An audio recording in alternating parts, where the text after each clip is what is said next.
This flame symbolizes not only our past, but the hope for tomorrow. Des images qui nous parviennent de Kigali où les Rwandais amorcent un deuil de 100 jours pour commémorer les 30 ans du génocide envers les Tutsis et les Hutus modérés. En 1994, c'est entre 800 000 et 1 million de Rwandais qui ont été assassinés en un peu plus de 3 mois. Chez nous, ici, à Québec, on fait le point avec Philippe L'Heureux puisqu'il y a eu des commémorations également. Oui, parce qu'on parle d'une communauté rwandaise assez importante à Québec. Ils sont près de 1000 quand même dans la ville. Donc, ils voulaient profiter de cette journée pour préparer une cérémonie, pour se rassembler, se réconforter. Vraiment, c'était le mot d'ordre aujourd'hui, le réconfort, mais aussi rendre hommage aux personnes qui ont péri dans ce génocide qui a duré 100 jours. C'était en 1994, entre avril et juillet. On a discuté notamment avec l'une des survivantes de ce génocide qui nous disait que même 30 ans plus tard, les souvenirs sont encore bien vifs, ils sont douloureux, un simple son, une simple odeur peut lui rappeler des souvenirs, me disait-elle. Alors, c'était vraiment une belle occasion pour elle de revoir les gens de sa communauté et se replonger et se réconforter dans cette histoire.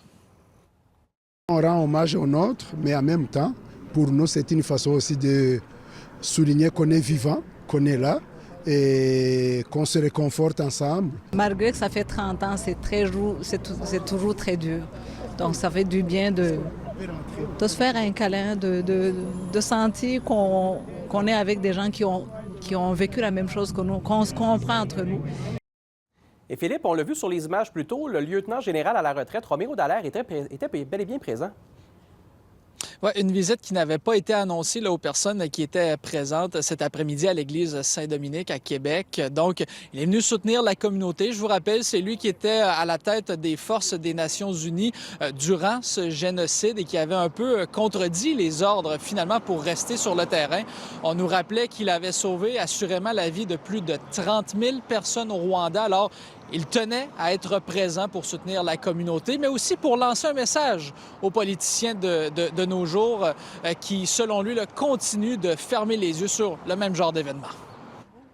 À voir ce qui se passe en Ukraine, ce qui se passe au Myanmar, ce qui se passe au Gaza, le sentiment est encore beaucoup plus profond et viscéral de ce dédain presque, qu'on pourrait dire, de la communauté internationale et de cette crainte fondamentale des politiciens d'intervenir pour prévenir, non seulement arrêter, mais prévenir des catastrophes humanitaires comme on est en train encore de voir.